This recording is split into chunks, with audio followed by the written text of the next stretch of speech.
Hello everyone, welcome once again to the Isles of Anesterion.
It's Help Me Play. How are you, my friend? Good to see you again. Did you recently change your name from Help Me 115? I think it's the same guy.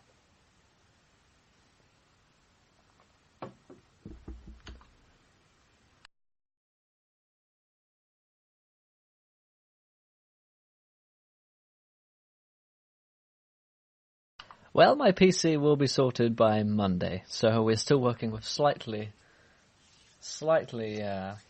worse quality than we are at of usual, but we will soldier on through. Yes, no, I thought you were the same. Up from Brum. That's not a Brummy accent. How's your week been, my friend? Hope life is treating you well.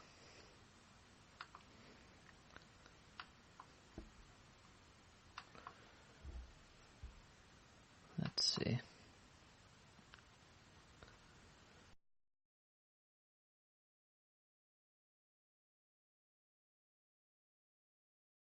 Birmingham. Is that better? From Birmingham.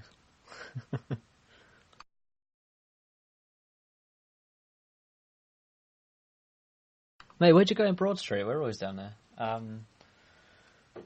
Yeah, where'd you go? We love snobs. Every Thursday down snobs.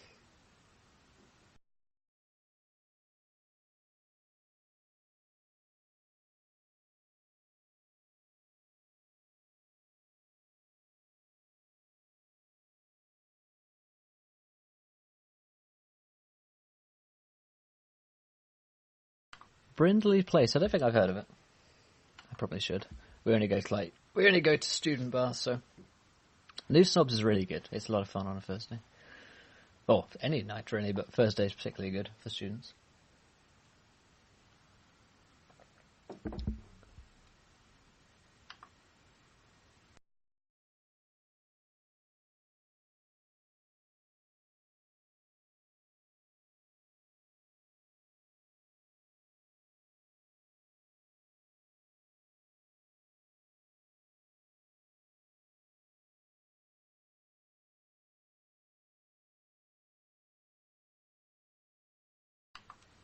Oh, the Sea Life Centre. Yeah, I kind of know what it is. Whereabouts roughly that is. Yeah. Can't say I've been visiting many Sea Life Centres as of yet, but...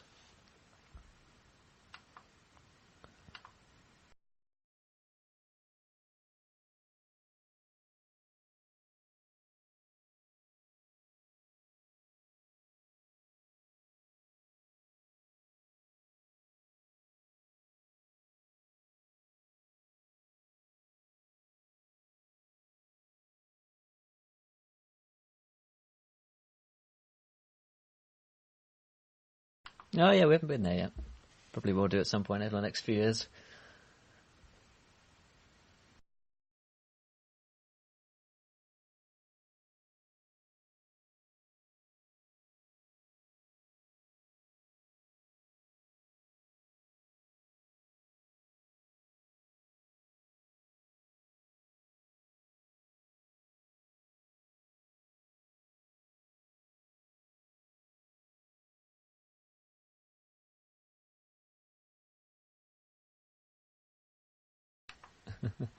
Yeah, we usually go to like down Selly Oak pubs.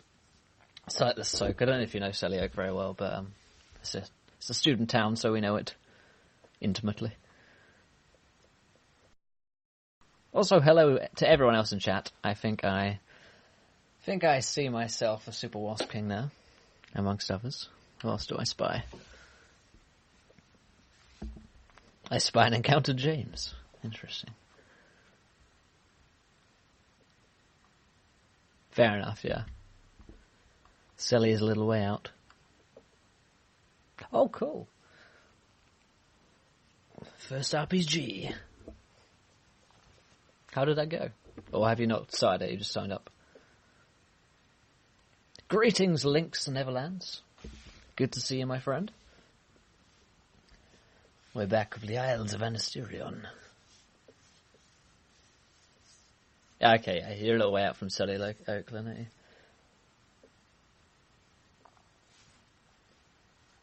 How's your week been, Lynx? Hope you've had a good one.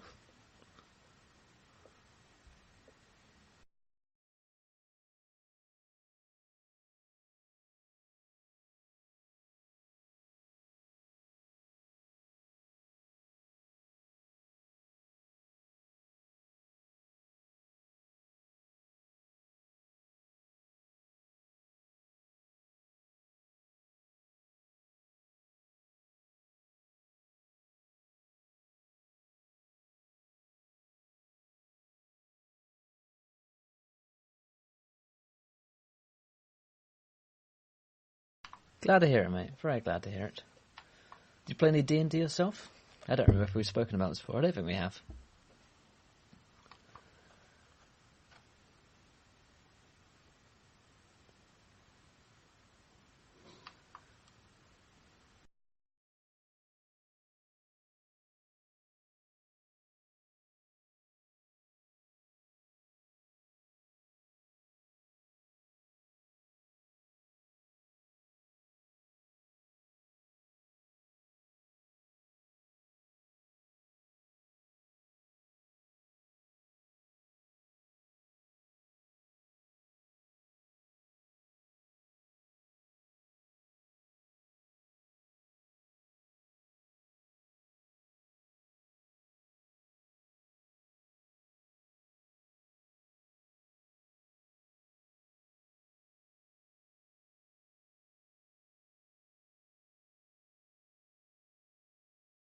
Two minutes until the adventure begins.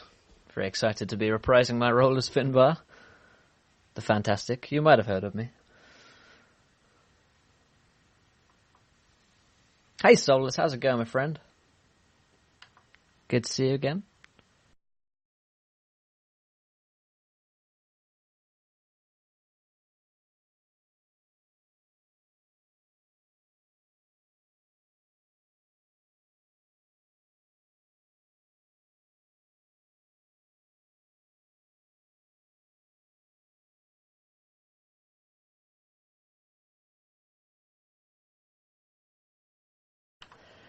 Yes, indeed, it was going to be the Dungeon Masters Workshop today, but we have changed it. If you follow us on Twitter, @EncounterRP, you would have been able to keep up with that update.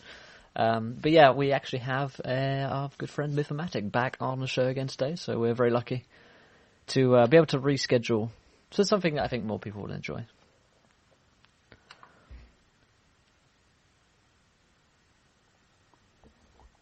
Oh, that's cool, Lynx.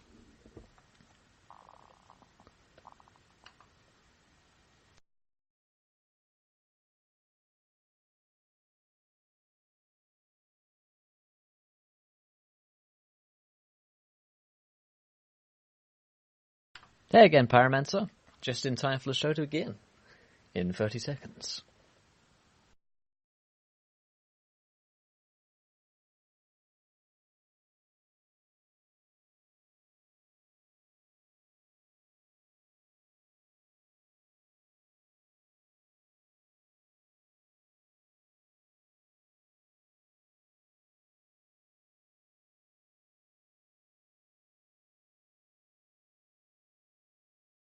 Here we go, boys.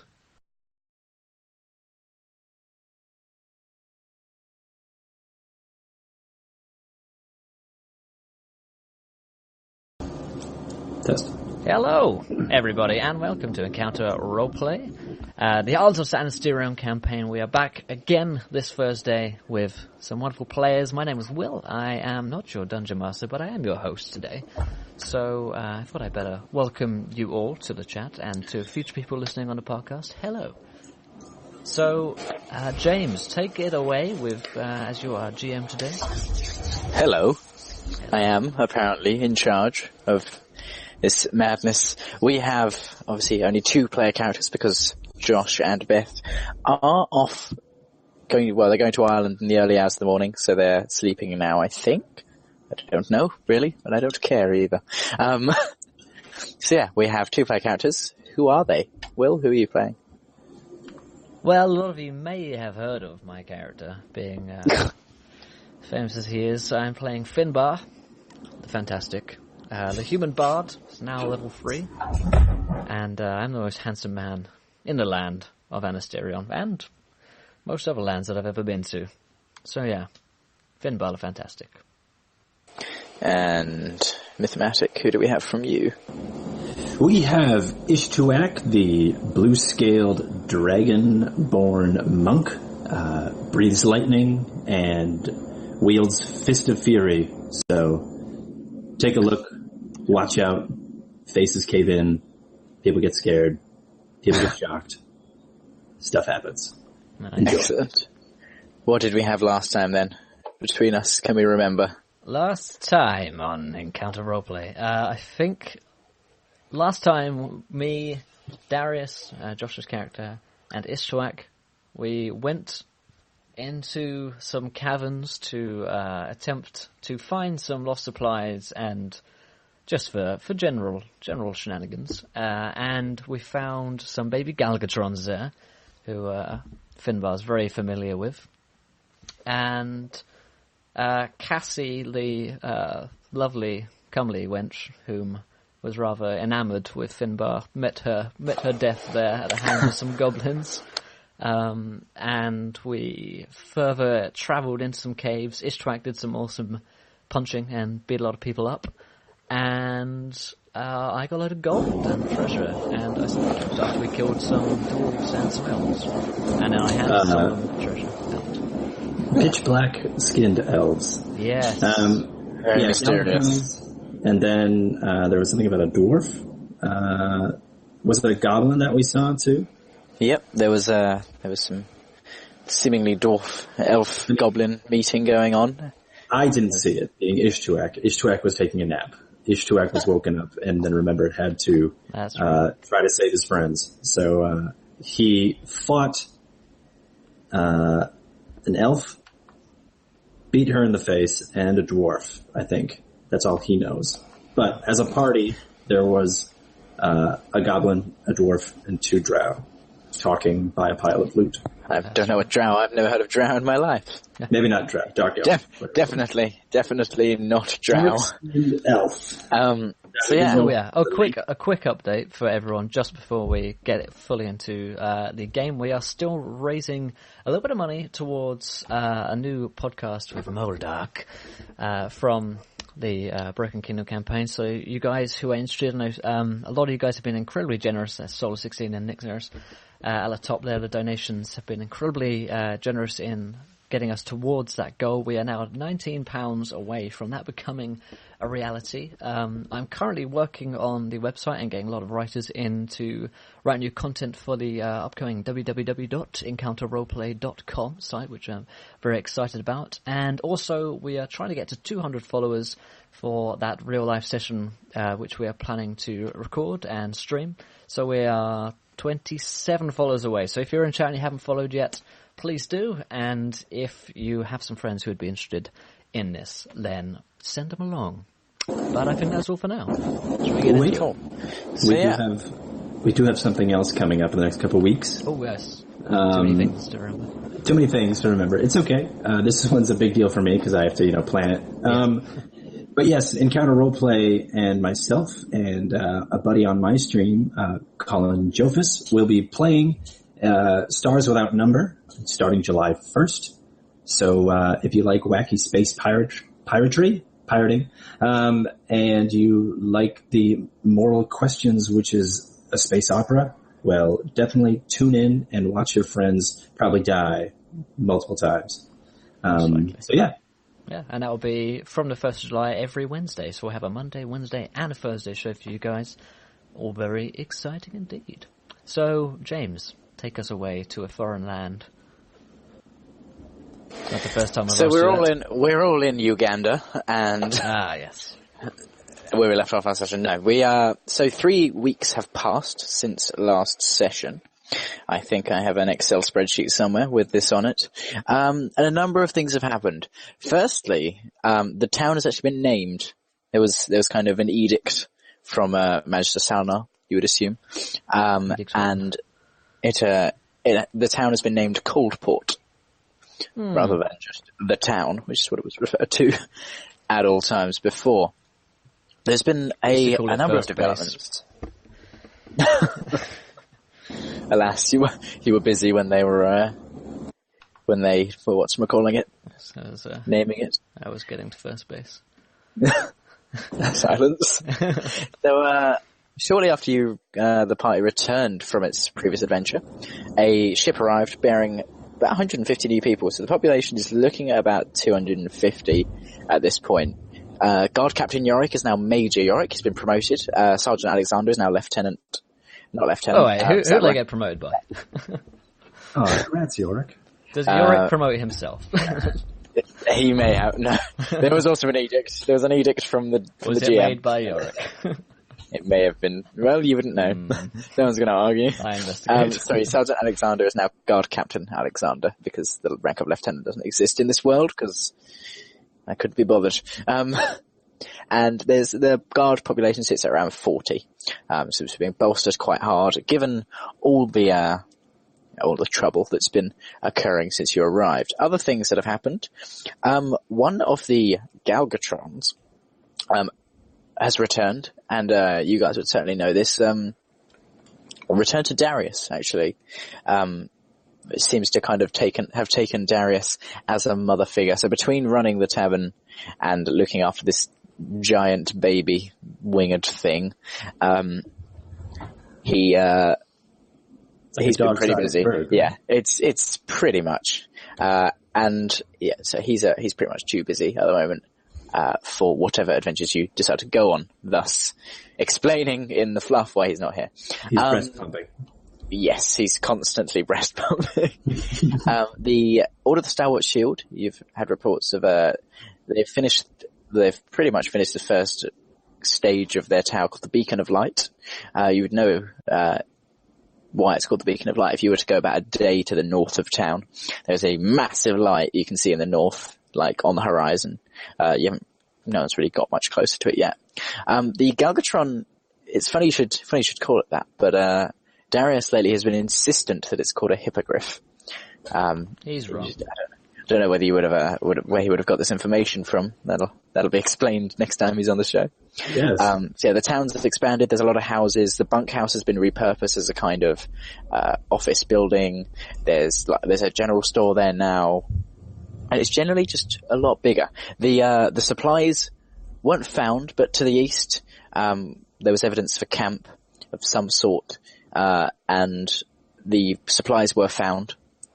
However, they'd pretty much all been consumed or destroyed. So what are you guys doing?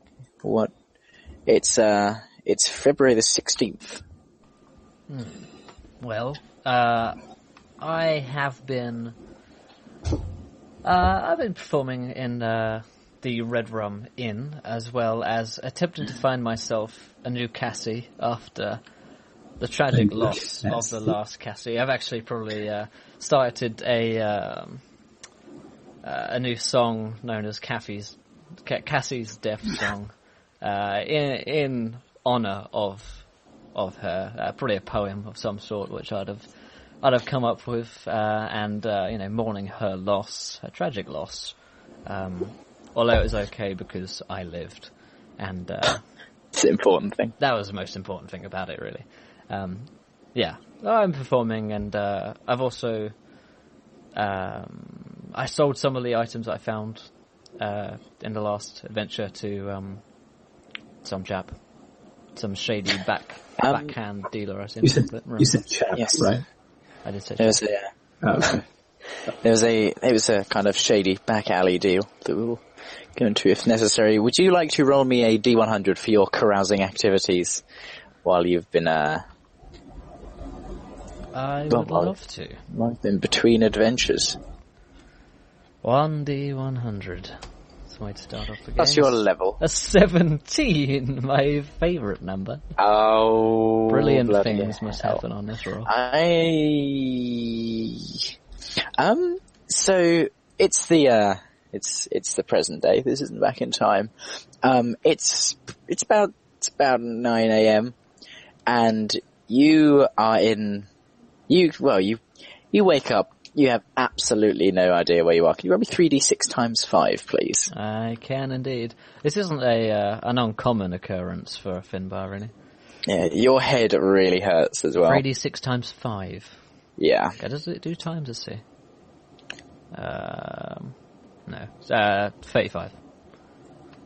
Cool. You find, after counting your gold at some point, you're missing 35 gold pieces. Oh. You have very little memory of what happened last night. Ishtuak, you're working on the door of the Red Rum Inn now, aren't you? I am. On my spare time, Ishtuak has been hanging out and kind of a doorman or a bouncer of the Red Rum Inn. And he usually takes a liking to Darius, so he hangs out every time Darius is probably doing a shift or on the bar. But when he is not, Ishtuak isn't really there either. He doesn't care to, he's there to protect Darius, really, because he's got this traumatic bond between them, because they almost kicked the bucket last game. But, so yeah, when he's not there, he doesn't really care to be there. So he usually spends the rest of his time in the temple of Anaxamander. We'll get Anaxamander. there. I've been practicing all week and on stream. I can't do it. Anaxamander. And since there, he has actually taken the Way of the Four Elements subclass. So maybe because of the cold, the harsh cold, and how much he's been finding comfort in fire, he really just decided to spend his time concentrating on the spirits and his key towards those elements, and maybe that'll help him live and survive. So were you working last night? Were you? Did you see me in the bar getting blackout drunk last night? Yeah, this is the important question. Usually, what happened? What did you see? What did Ishtuak see? Yeah, what did he see of Finbar's unfortunate events last night? He saw a lot of music being played, and then towards the later part of the evening, it was definitely some more strum here, drink here, trip over some chairs. Standard. It was a lot of more socializing and clumsy socializing than it was actually peddling music. It was just kind of sad towards the end, and then it's because I lost Cassie. I've been like this exactly, since. yeah. It's really mourning, huh? Yeah. It really looked like to everyone else. Yeah, it absolutely looked like he was in mourning, but probably to our good friend, he was just happy to be drunk. Cool. So, in your time working, can you roll me a what's kind of your style as a bouncer? Are you usually fairly friendly? Or do you try and kind of intimidate people away to put them off to any trouble? How do you go about it? He's usually nice, but when someone is doing something a little too rambunctious, or when Darius gives Ishtuak the nod to see this person out, usually Ishtuak, without much word, just picks them up and throws them out. Doesn't really say many words beyond that, because he's afraid of scaring people more than he needs to, because he spent his life scaring people on accident. So I'm going to probably roll should I just do an intimidation? First of all, I just need to know, what kind of lifestyle have you been living? Have you been doing wretched, squalid, poor, modest, comfortable, wealthy, aristocratic? What's your level of living? His level of living is really minimal. He's got these coins from that last looting, but he hasn't really used any of it yet. He doesn't know what he would use it on. Maybe a lot of food, and maybe just helping out and donating a lot of it to the temple. But he's pretty much a minimalistic kind of lifestyle kind of guy. Very close to being a hermit, but he doesn't want he does what he can to get by and survive, but he doesn't care too much about the lavish living of everything. Cool. So what level are we on? What, like, comfortable? I'm sorry? So did we settle on comfortable or modest? This is just for a setting, so we know how much gold you fail by, etc. Okay. So just if you can, so wretched, squalid, poor, modest, comfortable, wealthy, aristocratic. Modest. Okay, do you want to roll me an intimidate check? Sure. Yes. That's a 4 unless you had inspiration left over from last session. Probably don't. So with a 4, you've, like, your time as a bouncer so far has not been hugely successful. You're lucky in the fact that it's a lot of the guards kind of frequent this place. There's usually a couple in there, so the trouble is usually very minimal. But between not working as many hours as you might need to, you will need to pay for your standard living. You'll need to pay 21 gold pieces. Sure. I'm actually going to probably donate about 100 to the church. So I'll mark the temple of Anaximander. The temple, yeah. Cool. Mark 100 off. I don't have 100. Yeah, I'll probably donate. So that was 21, you said? Yeah, 21 on that. So you've woke, Finbar, while he's doing that, what are you going to do with your day? Well, I guess I wake up, not knowing where I am, kind of shrug myself off, and head back to the bar, because I might have left my things there. People might be able to tell me what happened. My friend Ishtwak and Darius there usually got my back for this sort of thing, which has been happening over the course of the week. So I head back to the Red Rum. Excellent. So Ishtwak, what are you doing with your day? After you, as you were working last night, I assume you went home, went to sleep. It's probably about midday. Midday, probably he wakes up with the sun every morning and does a little meditation, and then he goes for a stroll around the town just to see if everybody's okay. He got this secondary protection kind of personality where he always wants to protect people, so he always makes rounds, tries to see if everybody's okay, kind of a vigilante kind of thing. And then when that's over with, he usually just spends the rest of the morning until probably about noon at the bar, either just having a cider, usually warmed up. He's still got unlimited access to. Yes, drinking that wildberry apple cider made by Darius. He usually warms it up for me because the cold is not my friend. But yeah, cool. And he just enjoys one or two of those, and then spends his day there and just rethinking and rethinking his last adventure and his life. You see a very worse for wear looking Finbar walk into the pub / inn. Hello. Ishtwak, you'll be able to help, my good man. Now then. Yeah. Not that I don't remember last night, but say you were to remind me of the events. Well, you played very wonderfully. Of course. At first. And then it slowly just turned into you falling over people. The usual then.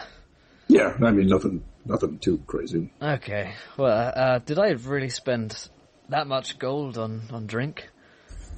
Well, I mean, your cup wasn't ever empty. Well, that's That's the best way to do it, I suppose, ever since I lost my one true love. And I look upwards wistfully.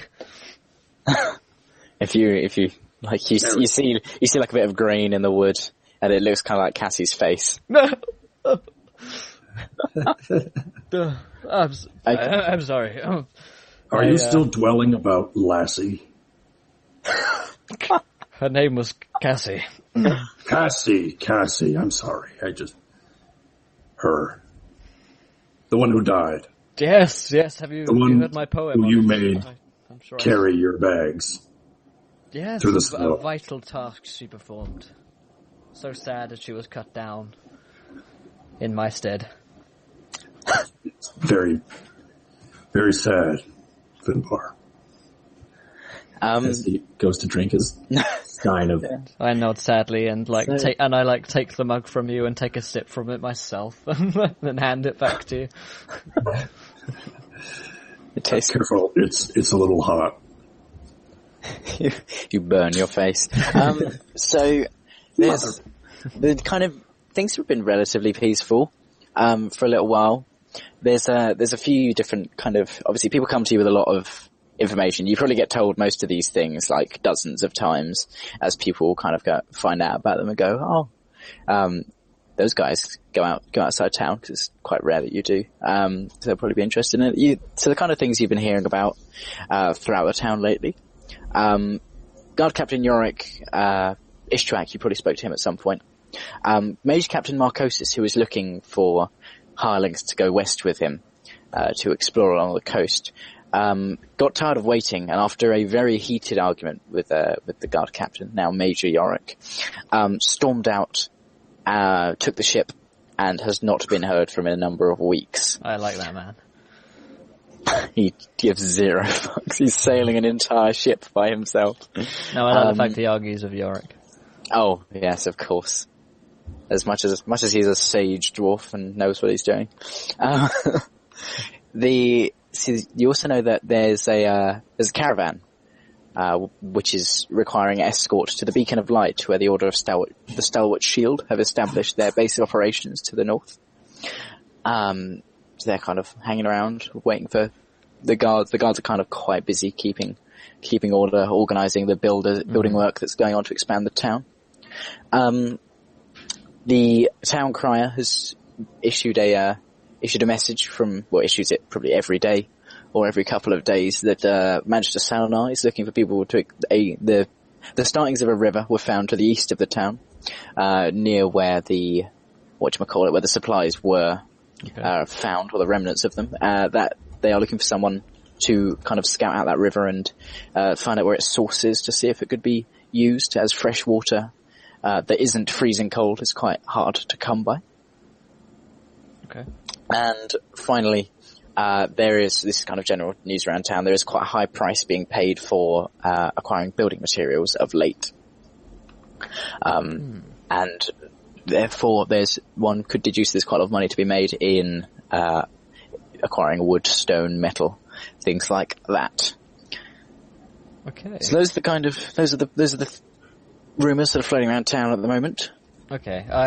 As we're still in the bar, I say to this tracker, so what's the news of these? What do they call it now? Coldport. What news is there? What interesting things? I mean, I can't say I remember much, although my memory is, of course, rather immaculate most of the time. There's a man that wanted to go west towards the coast, right? Or did he already just go?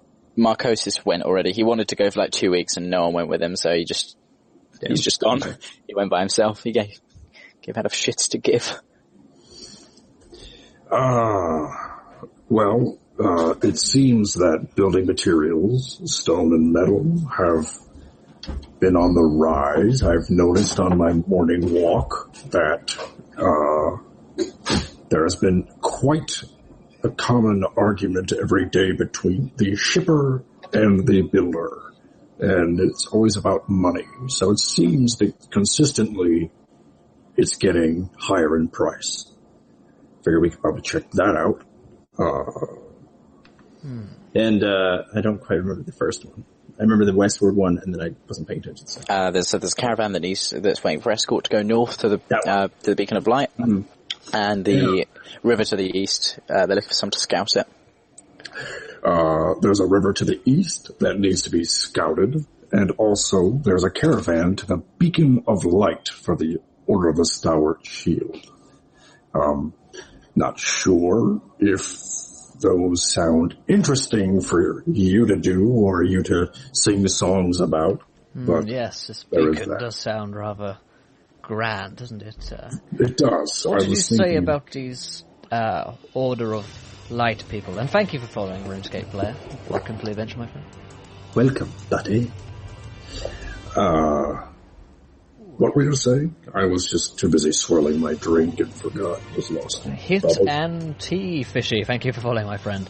I was just saying, the Order of the Stalwart Shield, they had some things going on, didn't they? And well, yes, they showed up with me. Yes. They seem to be a pretty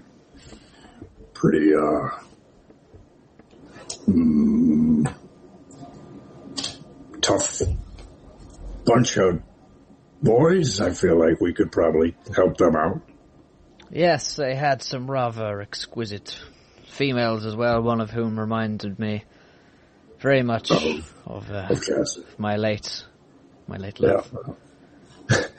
Perhaps that is a bad idea for me to venture near. Or you could get over it. Maybe that could do it. How do you suggest doing this? Well, by seeing this one person over and over, maybe you'll just be like, oh, Cassie's a person, that's a person, and we'll get over it. Ishrak doesn't really understand love. Yeah, no, he's a dragonborn. It kind of makes sense. That makes sense. Right? That is racist. I say, well, your kind are not so well versed in the arts of love as I am. But perhaps if we went to see these people and help them out, it would take my mind off things, and who knows, perhaps another beautiful female would fall in love with me again. Perhaps. It happens most weeks, so yes, I suppose we should do something around here. Around here or up in the caravan? The caravan sounds cool. Caravan it is then, my friend. I just want to get out of this blasted town. Away from the alcohol for a while at least. Yeah. You look like you need some water. I take another sip from his cup. And then I finish my cider and I grab some snow from outside and I just slide the mug to him full of snow. There you go. Looks a bit yellow, but okay. Don't mind that. That's just lemon flavoring. Strange, I haven't tasted this flavor of lemon before. Wow. So, what are you guys going to do about this then? So you've agreed to go and inquire into this tavern, caravan. That's the one. There it is. Tavern. Yes. Caravan. That's caravan. So yeah, I'm gonna. I think we should probably check out, inquire to York, see maybe where we can start and find the Stalwart Shield head, and then ask if they need it. Yes, I suppose we best talk that intolerable little man. Okay. So where do you guys head? I guess. Yeah. Oh, there's a barracks now, by the way. It's a big old tower. Okay. I think that's one thing I forgot to mention. There is a barracks. So is Yorick up in this tower? Let's head towards Is that. Yorick up in the tower then? You could never. You would have to go and find out. All right, no, I just wondered if we knew that. He's in the tallest room in the tallest tower. Oh yeah, you'd know that he's based like all the guards, including him, are based in there. All right, in the tower. I'd stroll up to the guard at the. I assume there's a guard at the door or something at the base of the tower. No, probably not. You probably just walk in, to be honest. All right, I stroll in. Okay, you are in a room full of bunk beds. There's a spiral staircase going up. Upwards it is then. head Cool. upwards. You head upwards to another room full of bunk beds. There's a couple of guards up here. They don't pay you much attention. I keep going Hi, up. where's Yorick? Is that to the guards? Yeah. One of them just looks at you and just goes, up there, mate. And points further up. Thank you. Stay warm. He looks at you as if you're insane. So yeah, if you head up, there's another layer of another room full of bunk beds, and then you come to the top, and there's a large iron-bound oaken door. I open it if it's open. You can walk straight in. Yorick is there. I open it out intentionally. Yeah, he looks up at you and goes, "Oh, well, it's you." Such a tall tower for such a little man. Hello, Yorick. He furrows his brow. He says, "What do you want?" The Order of the Stalwart Shield. Where are they? They're... Well, last message we received from them, they were finishing up their building on the Beacon of Light to the north. It's about 3 days through the forest and out the other side. Brilliant, thank you. And I walk out. Thanks. Do either of you close the door? No. Nope. You hear a loud sigh from upstairs, the scraping of a chair and footsteps, and then the door closes. You're just ruining this man's day. It's a bit hot in here. I'm going to leave this open. Cool, so you have that information. Cool. Well, we don't have... okay, I tend to wish I can say... Well, ever since we lost Reginald the 7th and the 8th, I mean Cassie, we don't have much to travel upon. Do our horses necessary, or shall we just walk it like commoners?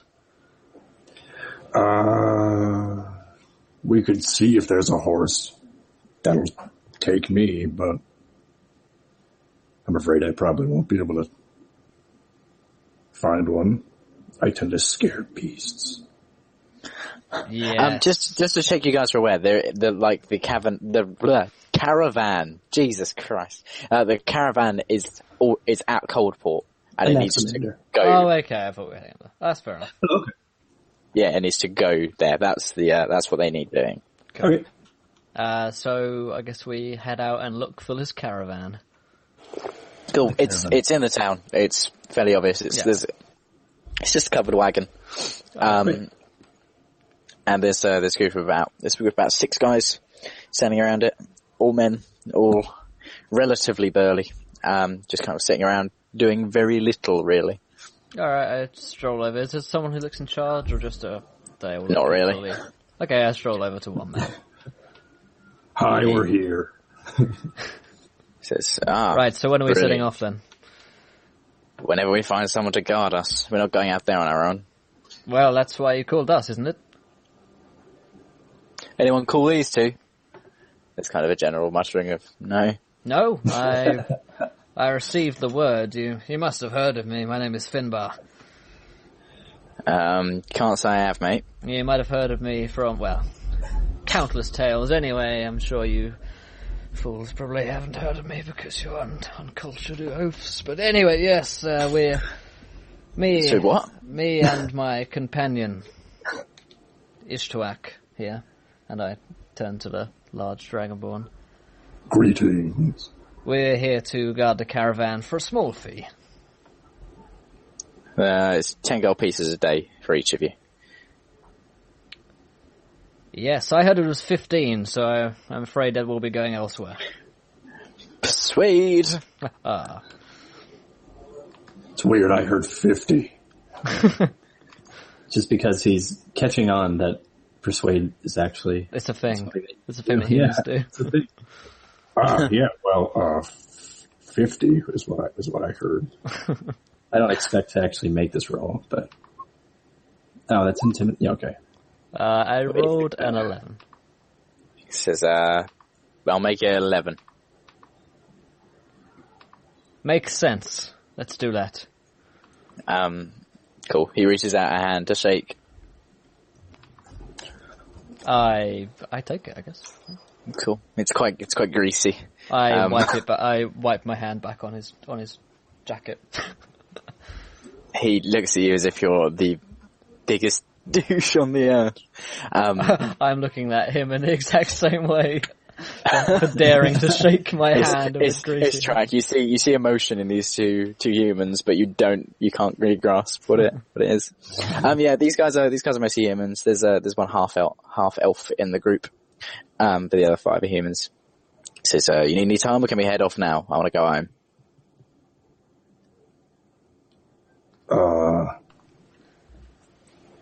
Is it just us 3 travelling? There's like 5 other guys chilling around the wagon that you're next to. All male, yeah? Yeah. Shame. Okay. I say, very well. What are your names? Or your name? I don't care about the others. Who's in charge here? My name, it's Gwent.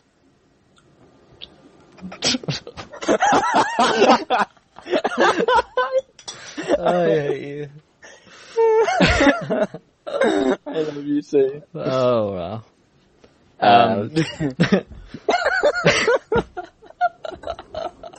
Oh, God. One for the Witcher fans. Yeah. I say, hey, well, nice to meet you, Gwent. That name sounds very familiar from somewhere. You don't play cards, do you? I'm not a gambling man. Can't stand it. Did terrible things for my father. And he shakes his head sorrowfully. Hashtag daddy issues. Yes. He's speaking Draconic, don't worry about him. He's speaking in tongues. Anyway, let's head off. Cool. He says, right, we've got some guards, lads. Yep, let's go. And he jumps up onto the not the driver's seat of the carriage. And the guys kind of jump on around him. There's not a huge amount of space in this cart. There's a lot of like weapons and there's a couple of loose weapons, but mostly it's just crates.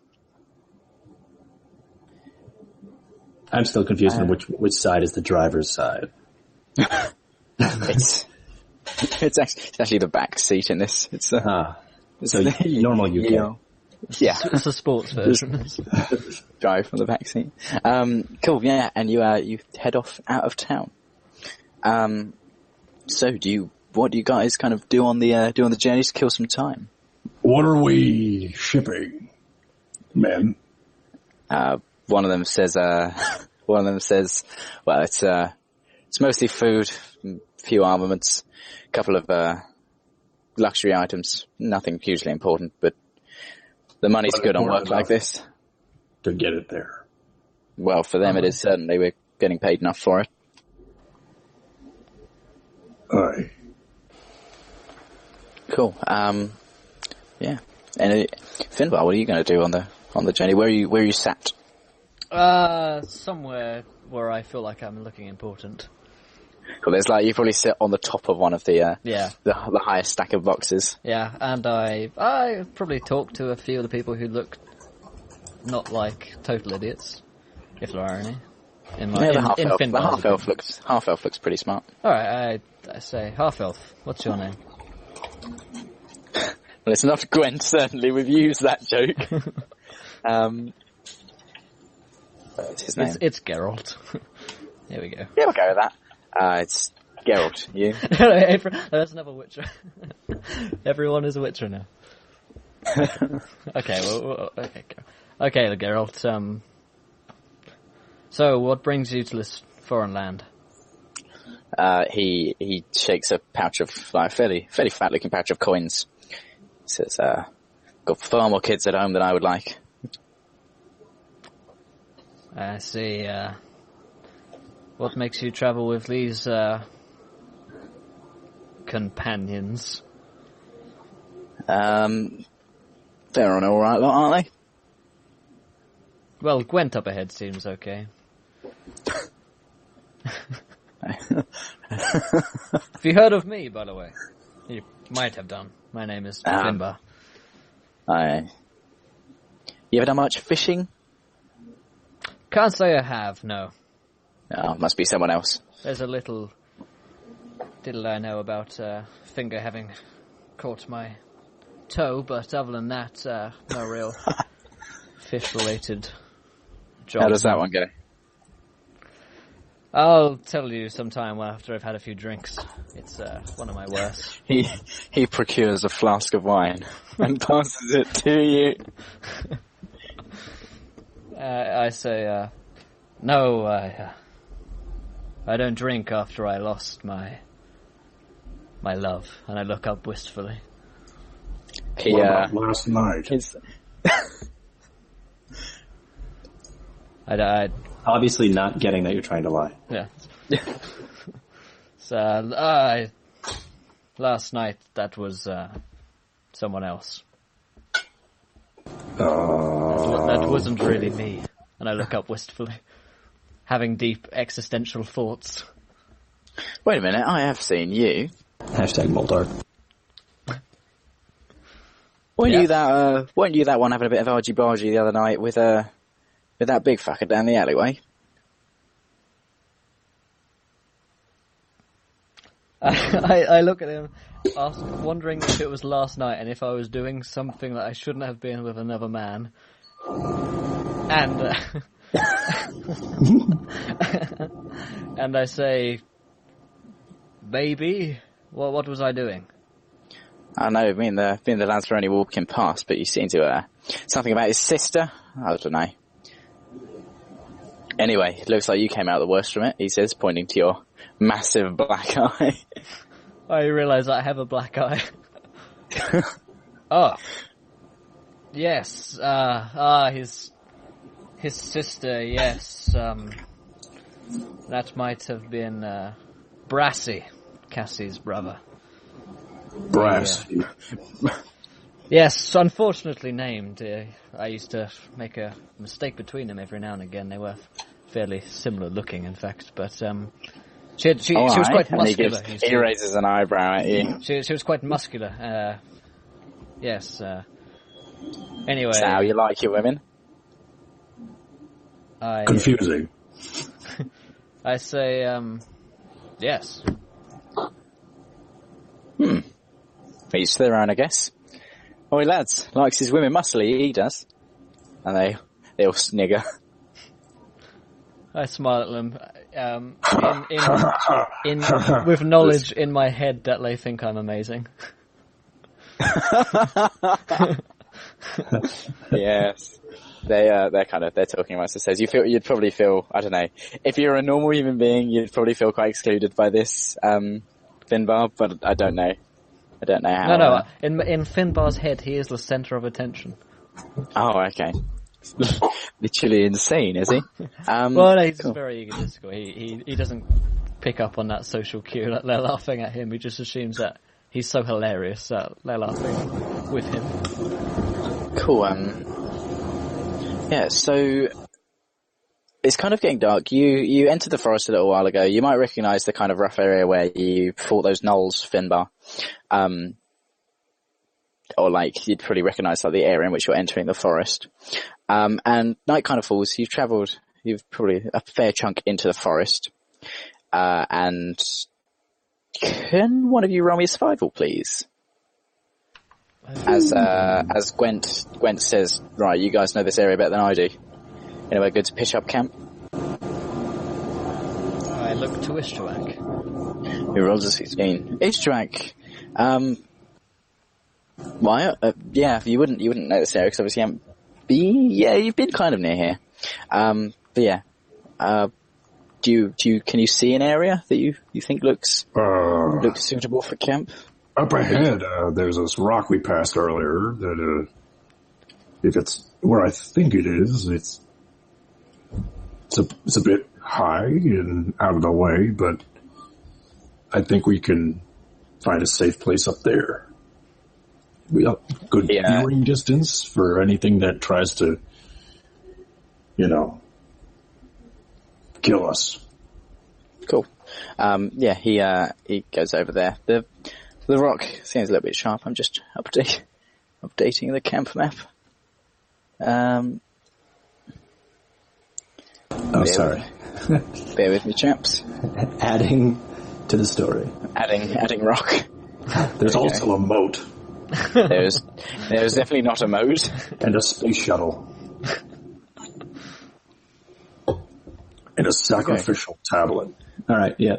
So yeah, you camp is set up. And Worries me yeah, when we're taken to a map.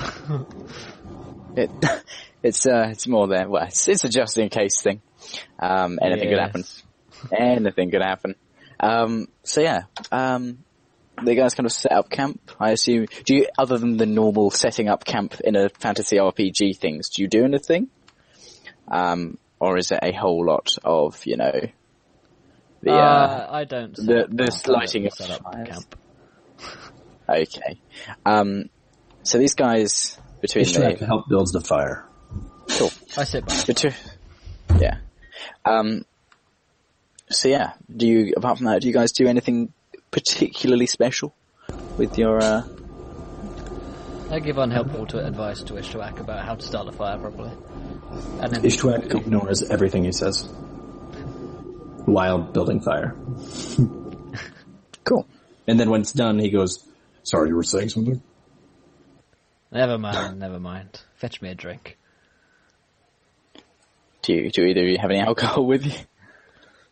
I just assume that once again, because I see Ishrak at the bar, like he has alcohol on him all the time. yeah, He's just Ishrak comes back with some snow in a mug again. Here you go.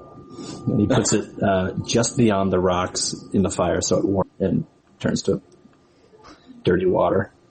think it's nice. Now, there's your drink. Give it a minute. Excellent.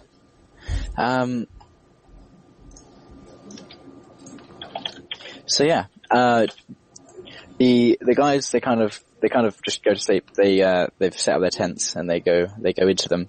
They say goodnight to you, Ishtuak. They noticeably ignore Finbar and they go into their tents and don't hear from them again. You guys are left sitting by the fire.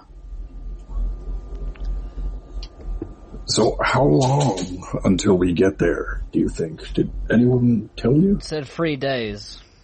3 days, okay. Yeah, 3 days. So tell me, Ishtuak, why are you really here? What's your story? Well, I'm only telling you because I know you'll probably write a song about it or something. You I know, already have my notebook out. Well, Or like you're like, oh, hold on. Yeah. This is a good idea. well, I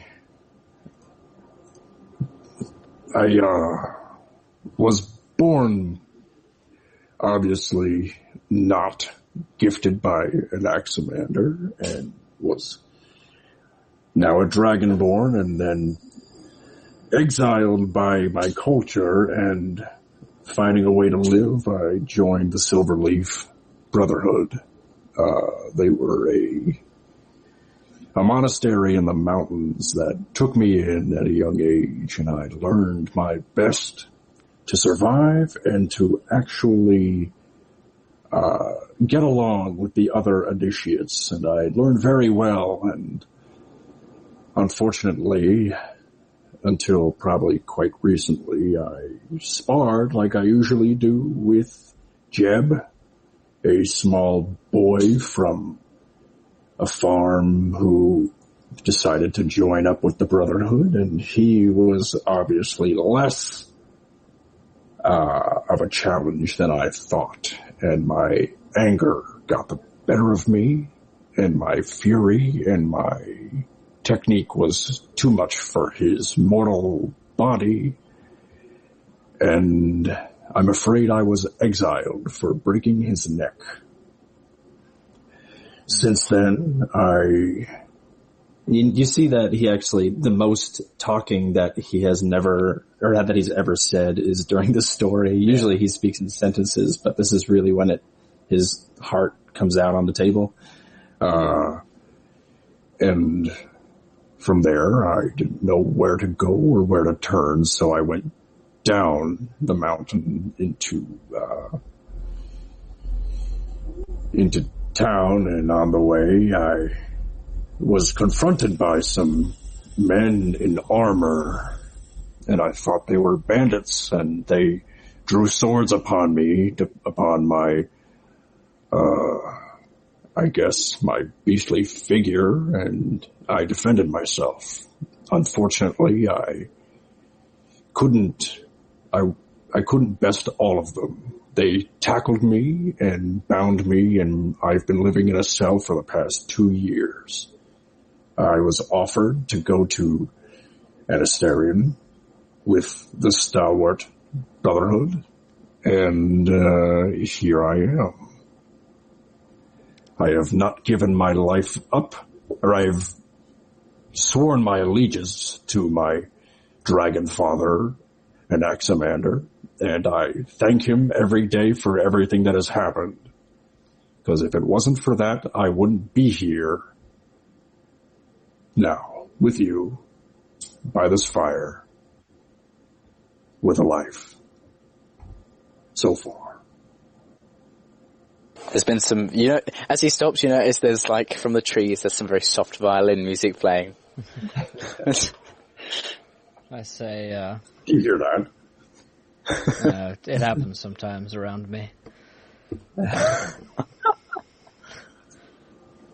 Fine tale, my friend.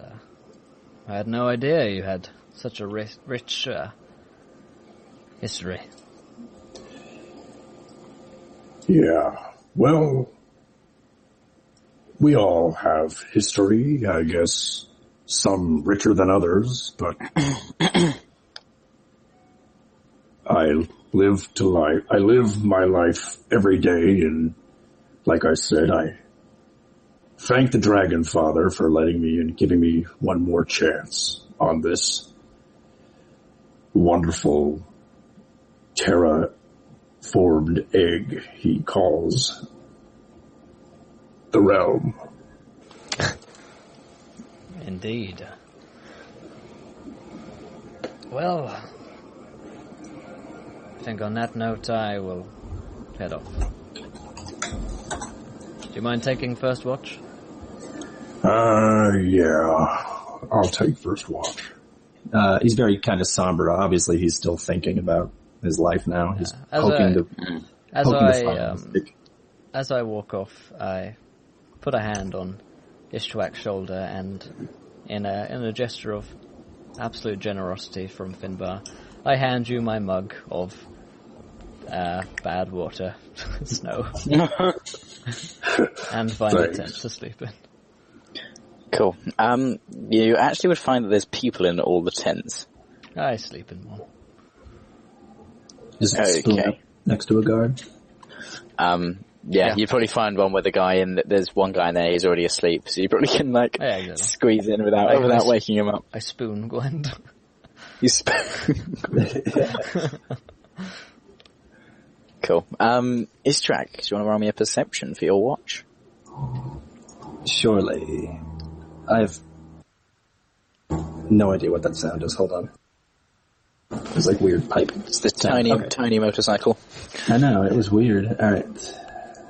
Perception. What's that? Where's my rolls gone? A 22. Okay.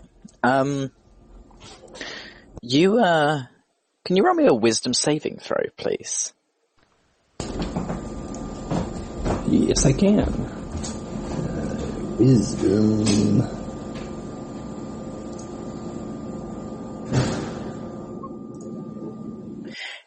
Okay, you find yourself incredibly drawn to Finbar. To Finbar. You can't resist. After you've opened up to him. It's called the Finbar effect. Okay. Most notably not. You find yourself incredibly drawn to this sound that's coming from the northeast. Violins. It's surprising. It's not violin. It sounds to you like the kind of the soft song of a woman's voice. And it's like Cassie. It's zombie Cassie. Let's be honest. No, there's a faint singing coming from the northeast, and you find yourself incredibly drawn to it. I go to investigate, I guess. Cool. Is it like way in the distance, or is it just like? It's audible, so it can't be that far. Yeah, let me. What's Ishtuak's intelligence here? Yeah, he's got an 8 intelligence, so yeah, he's just gonna go. Well, yeah, that was the wisdom. That was the wisdom saving throw. That was to find whether this thing. Yeah, it charmed him, but yeah, he's definitely just gonna go. He's not gonna like turn and be like, "Oh, there's a thing." Yeah, he's definitely gonna start slowly walking towards.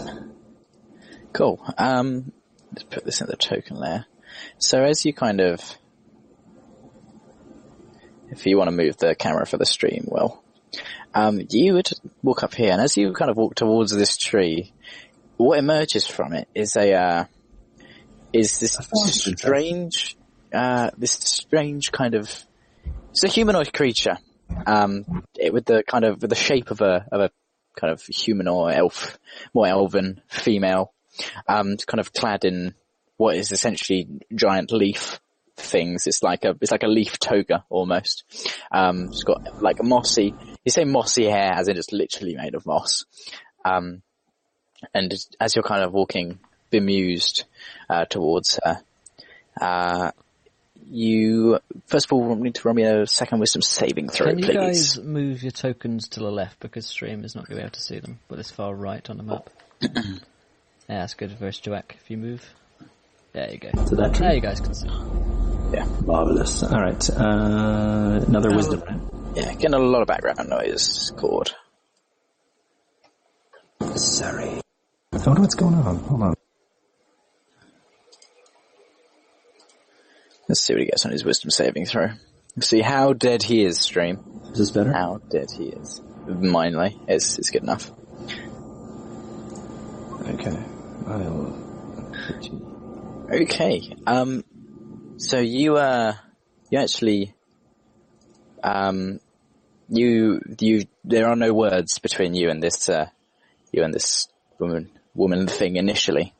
And she extends a hand, and you find, probably the tiny bit of active consciousness left in you reaches out and takes the hand of this woman. Aww. And, oh boy. You walk into you kind of walk into the tree. Roll me another wisdom saving throw. Like he walks into the tree? You walk into it, and then roll wisdom to walk into as you're walking, roll wisdom to walk into a tree is what I'm saying. Sweet. All right. What did I do to my thing here? Okay. Boop, boop, boop, boop, boop. Did I do it? Yeah, 11. Yeah. So as you walk through, just ignore the rest of the map. I've carved out everything. You walk into this, you're in this area of, kind of, it's almost as if you've walked in on like imagine like a medieval joust, but without the jousting, like with all the big tents, and like feasting food everywhere. And there are still no words between you and this creature, as she's leading you by the hand. And you see these two big thrones, and you kind of you've come out into kind of like a open plains area. There's just this one giant tree. It's got like a door in it, whereas you've walked into a tree and you've come out of a door.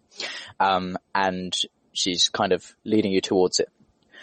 Can you roll me a wisdom saving throw, please? Someday I'll get one. Someday you will. One of these days. And so she leads you through, and you see these tiny, tiny little humanoid winged creatures. They're like, imagine like Tinkerbell from the animated, basically, yeah, Tinkerbell from the animated Peter Pan. I don't know. Do they have that in America? Yep. Cool. Yeah, so little tiny dragonfly winged humanoids, and they're kind of flitting around. And one of them like takes like, I imagine you've got like an outer warm layer, and they take that so you're just in your normal clothes. It's like warm and toasty here.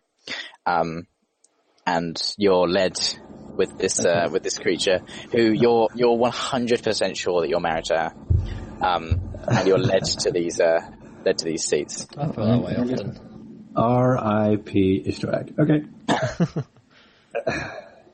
He's going on a magical adventure. He's having a great time. And now he's naked. So this is well, you're not naked. You're just wearing You're naked. Your small robe rather than your massive fur cloak. You're in your small scales. Well, your birthday scales. Yeah. So they like lead you, and your queen, as you've now decided that she is, it's like you're hallucinating more and more as you get down, as this like it becomes more lucid and real. so good. And you get sat down, and you're like truly blissful. And there's no meat on this table. It's just like there's like salad, there's strawberries. There's these creatures with like teams bringing jugs of wine, and they pour you a glass. Can you roll me another wisdom saving throw, please? I'd love to. Try and pass this one.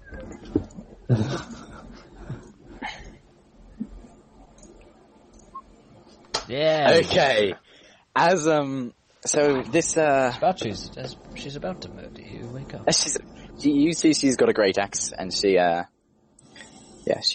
about to shiv you something fierce. Quick, walk into a tree. Just draw back, yeah. So I'm just gonna rejig the map a little bit because I wasn't expecting it to get this out of hand. So there we go. You're in your kind of tent area up there. This tree is the only one of concern. Let's get a tent token for the tent that you're in. Pro 20, just crashed for me. There we go, we're back. Bum bum bum bum bum ba dum dum dum dum dum dum da ba da da da da. We just need some interval music. From Finbar, fantastic. Yeah, what are you dreaming of, Finbar? While this happens? I'm dreaming of Cassie. A dragon. I'm like playing sad chords in my head, whilst I'm thinking of Cassie. Oh, Cassie. So you're inside this tent, it's dragged. And as your queen goes to, she's going to like feed you a strawberry or something, and you're like, and you open your eyes, and her mouth is open. There's a lot of teeth in there, and she hisses at you, and suddenly you just snap back to reality, and it's as if you've just woken up. You know when you wake up from a dream and you think it's real, but it's actually in this case real. Yeah. What do you do? Am I in the tent still, or am I just? You're in the tent. Okay.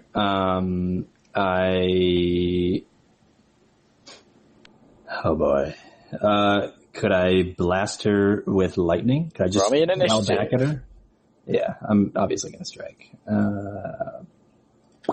She's got her like fangs bared. Initiative. Oh, I don't have a token. And can Finbar appear in a dream playing soft violin music? I mean, yes, actually, you can hear soft. You can hear like soft lute chords coming from in the distance. Oh, Cassie.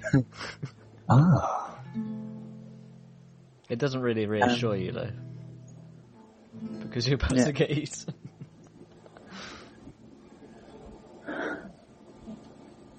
I rolled a 19. Got a 19, cool. So we've got a...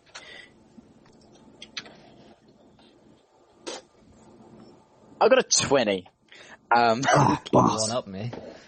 I apologise. And so, yeah, you,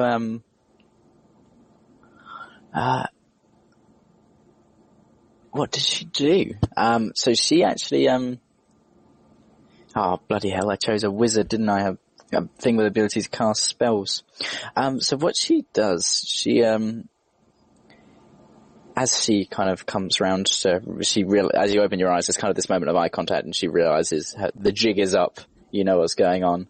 And I'm just going to go and have a look at this spell. Probably due to the look of horror when she was feeding me the like, strawberry, and I went from like lusty look to, oh my god. It wasn't even lust, it was like pure love. Things getting tense. Yeah. We've got Will to do all our background things.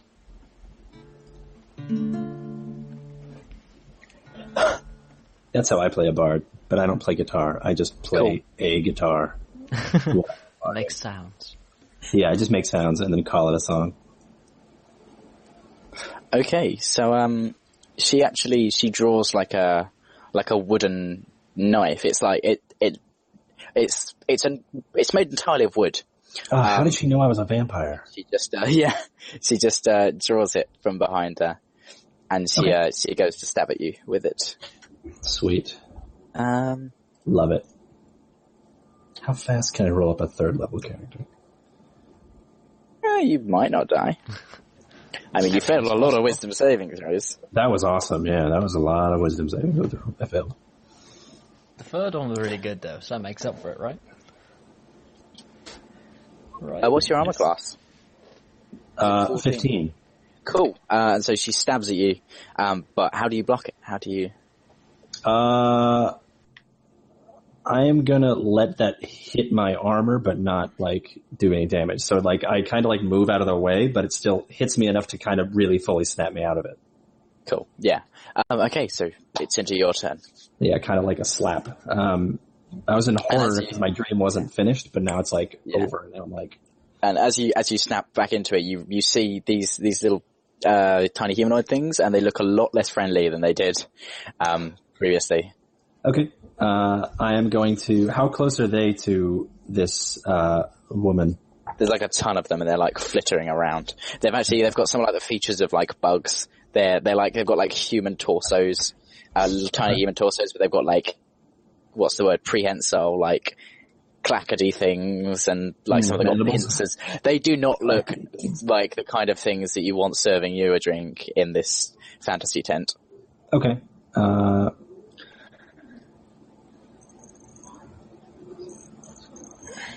Yeah, what do you do? It's your turn. Yeah, I'm gonna breathe fire at them, at her, or breathe lightning, casting 2d6 damage, halved if they succeed on a saving throw of 11.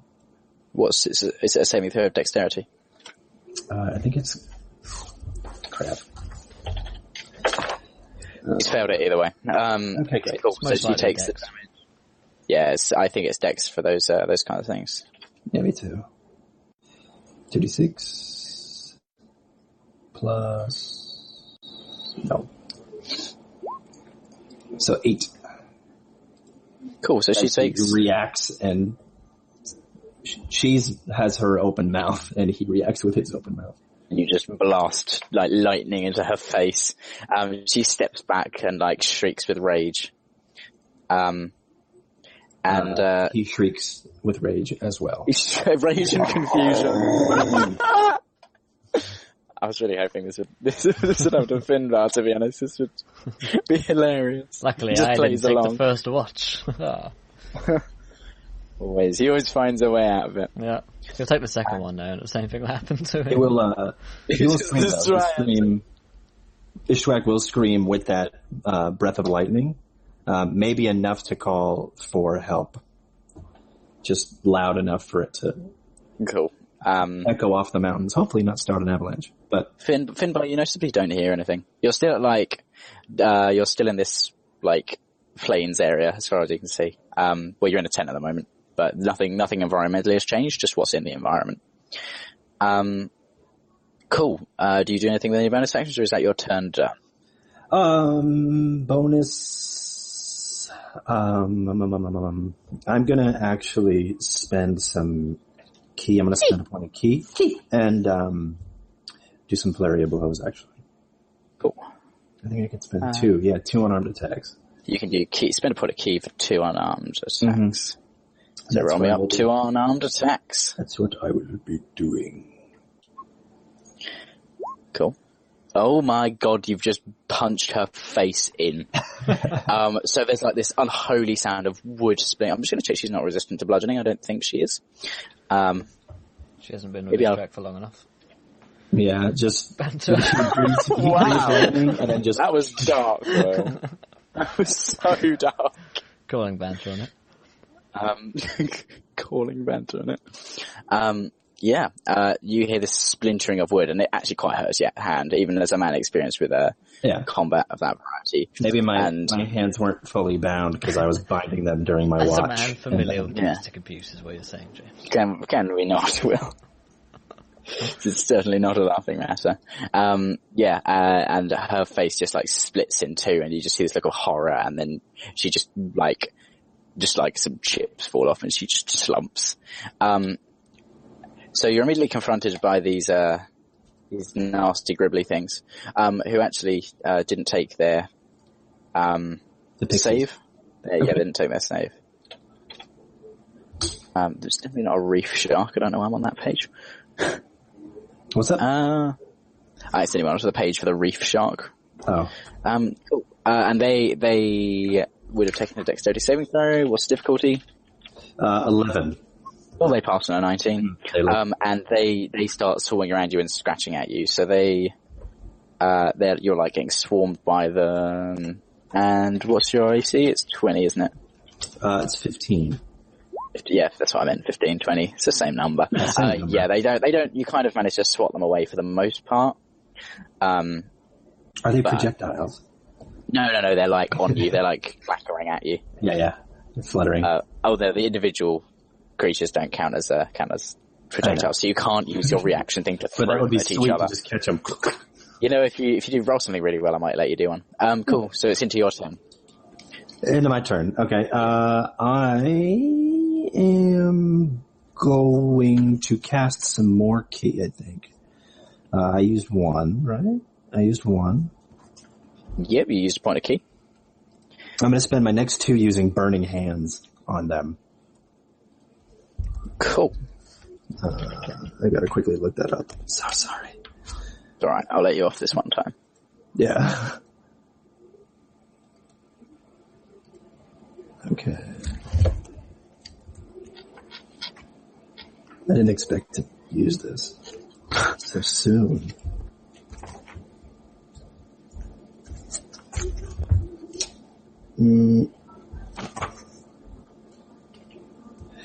Okay, 3d6, dexterity saving throw of what?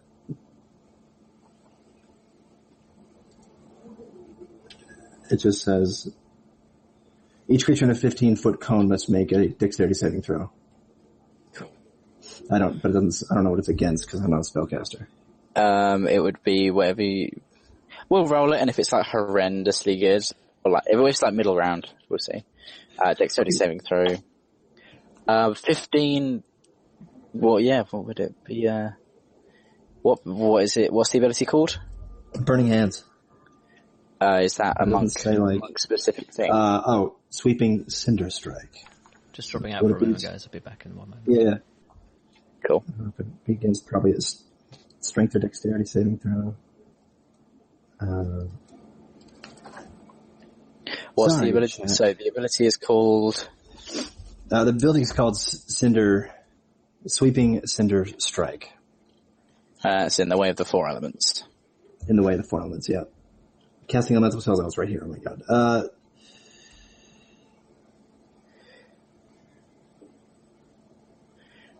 Generous spellcast and to cast for these phrases. It's right here, once you're spelling, keep going. Burning Hands is an actual proper spell.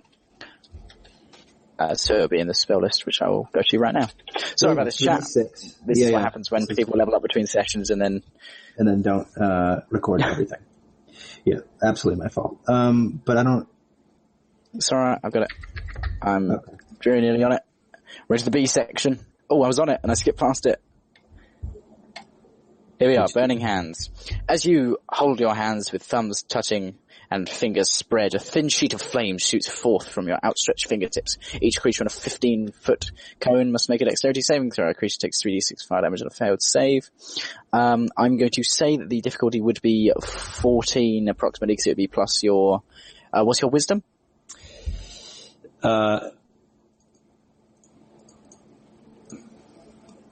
14, so I get plus 2. Cool, so it'd be plus 2 plus your modifier, so it'd be your DC, 14, I would assume is 12, because it's usually 8 plus proficiency bonus plus spellcasting modifier, which I'm going to go with is wisdom, because seeing as it's a monk stat, we'll add a little bit on the fly, so that is a success from them. So although there's flames around, they're kind of spreading out around it. But they take half 3d6. They take half of 3d6, roll me 3d6. 13, round down.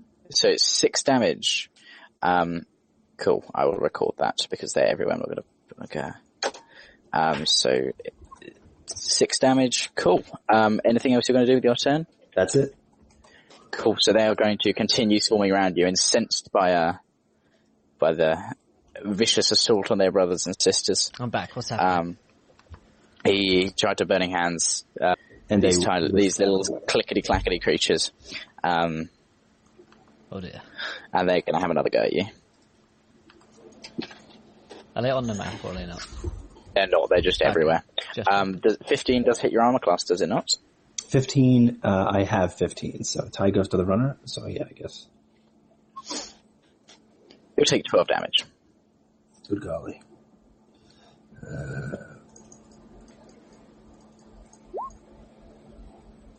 Okay. And it'll be your turn. As these things are like scratching at you. Maybe like one of them rips a little minor scale off your arm. Yeah. You find yourself getting swarmed. What, is there a exit of the... Yeah, that door is still there. It's in the big old tree. He is going to disengage. You're going to take the disengage action. Yep. And move run towards it. No, so your movement's 30 feet, yeah? 40. Plus 10 for monk. Cool, you make it to there.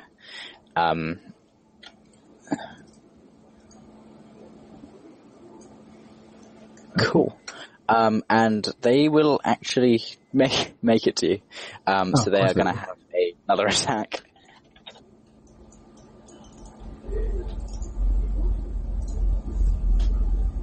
Five does not hit your armor class, does it not? A 5? No. Cool. Making it your turn. These things try and clash up with you, and they're like at your ankles, but they do not. Keep moving. Cool. So as you reach this door, dash, right? you can dash. Well, yeah, You'll take an opportunity attack if you dash. Yeah, I'll just run towards the door. So they'll take an attack at you. 5 does not hit your armor class. I can't roll anything but a 2 anymore, boys. Cool. So you make it to that door. You open it, and you feel like you go through it, and it feels like, imagine trying to walk through butter, like slightly melted butter. So it's like hard. Yeah. It's just you feel yourself. Air. You start like panicking. It's really claustrophobic, and then you burst through on the other side, and you fall face first. It's really cold. Like face first into the snow where I was. Yeah. Are the pixie things behind me still? No, not as far as you can see. I'm gonna look at my arm and see if that scale is still there, or the one that they ripped off. No, it's gone. Your injuries still feel as present as they were. Okay. Sorry.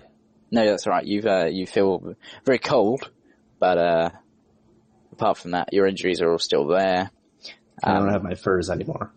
You don't have your outer layer of furs. Regrettably, you left those behind. Great. That's chilly. I'm going to try to make my way towards Finbar. Cool, yeah, you can make your way back to the camp. I'm going to wake him up and be like, you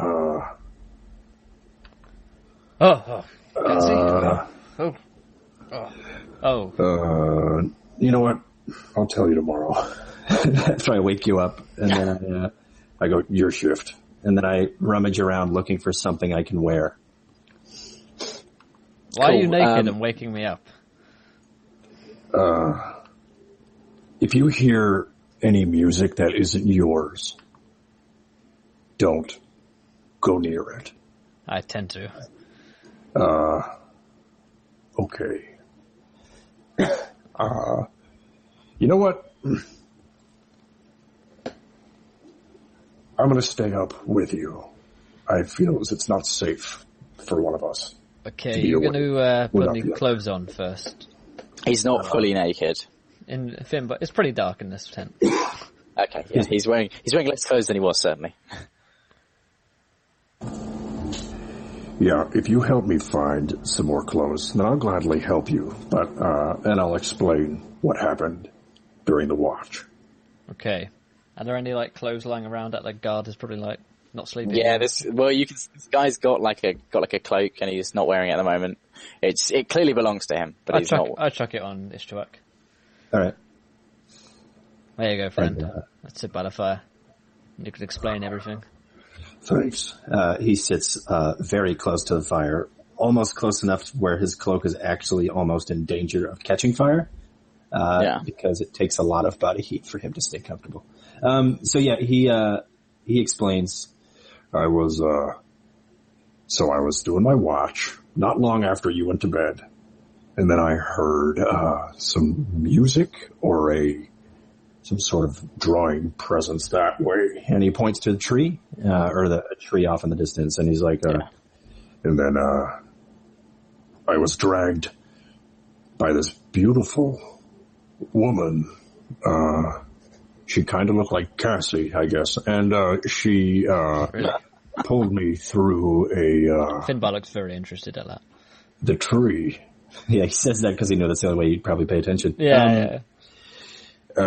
Pulled me through what seemed to be a tree, and then I was in some fairgrounds, and then she was feeding me and fanning me, and she took off my robes, and then all of a sudden I was staring at her millions of teeth, and I Doesn't sound like Cassie at all.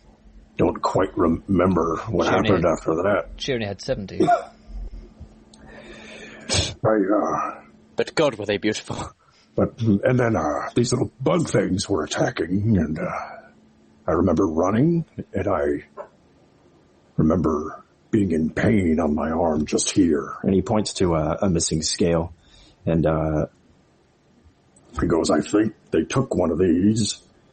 and Next thing I know, I'm naked in the snow. I think the creature is dead from what I remember. Ishtuak has a very bad habit of losing his memory when fighting. I have a very bad habit of losing my memory when drinking. So Finbar can understand. Well, it sounds like you've had a rough night, whatever that creature was. It sounds like you dealt with it. Do you happen to get a name for this creature? No. It sounds somewhat like the Galgatorix, which is a subbreed Holy shit. Of the Galgatron. of the Galgatron, yes. But it looked like a beautiful lady covered Yes. in leaves and... Yes, they often do that to hide their true nature. They're the female cousin, in fact, sub-species. Okay, well, the Galgatorix, be very careful of them. I'm only... Well, should we both stay up and watch for the rest of the night then, if that's the case, and stop one Yeah, I'm another going to tend to my wounds, I think, and, but, yeah. Actually, he's going to take a short rest. But he's not going to... Like, you can spend hit dice when you're watching. How wounded are you? I took 12. If you spend a hit dice, does that get you straight back up? It won't. It'll be plus D10 or D8 for a monk. You've got D8. I will cast my Song of Resting. I'll play my resting song, and you can, at the end of your short rest, you can gain 1d6 hit points. Huzzah! Cool. That'll put him back to 20 out of 26. You can obviously still spend hit dice as well. Yeah, I'll spend a hit dice. Cool. Roll your hit dice. Good. Cool. So you're 23 out of 26 at the end of the short rest. So are you both going to stay out to watch? And yeah, he'll take a short rest, a little nappy, and then he'll stay awake with Finbar. Cool. Finbar, roll me a perception. Okay. I think I'm proficient in perception nowadays, after studying at the School of Law that burst out of the floor. No, I didn't study. I've just been Watching. really, I've just realised that I'm really good at things now. It's more like optimism that's getting him through than actual 7. skill. 7 is my perception. Blind optimism. And welcome username to the channel. yeah, nothing really happens on your watch. The night passes. Just as well, because I'm blind. Um, As far as yeah, I'm nothing concerned, nothing happens, but there's loads of stuff going on in that forest. There's like a war going on. There's a whole Yeah, loads of Galgatorixes. Yeah, you can't move for Galgatorixes. Yeah, the night passes uneventfully. I imagine you continue upon your way, unless there's anything you guys want to do in the morning other than normal camp stuff. Speak to Gwent. Cool. Gwent he's like brushing like a leaf onto his teeth. Careful. Those leaves are dangerous. What he said. He looks at you as if you're literally the most insane man. They Have you belong to a heard woman. of the Galgatorix, my dear friend? Oh, yeah, he'll explain. He's not actually been out very long, and he looks at you guys as if you have smoked so much crack. I open my notebook and show a little sketch of this creature, which I've just made up, basically. What does this sketch look like? It looks vaguely like what Ishtrak described, but it looks a lot more like Cassie than anything else. Cassie wearing a cape of leaves. And it bizarrely has some wings on it because the Galgatorix link that he's made up. And he says, this here is the deadly beast which Ishtuak encountered last night, which nearly killed him. And it's prowling these woods and is a real threat to the caravan. Okay, isn't that what you guys are here for? Hold on. I don't mean to interrupt Finbar, but I'm going to. I actually have destroyed this one.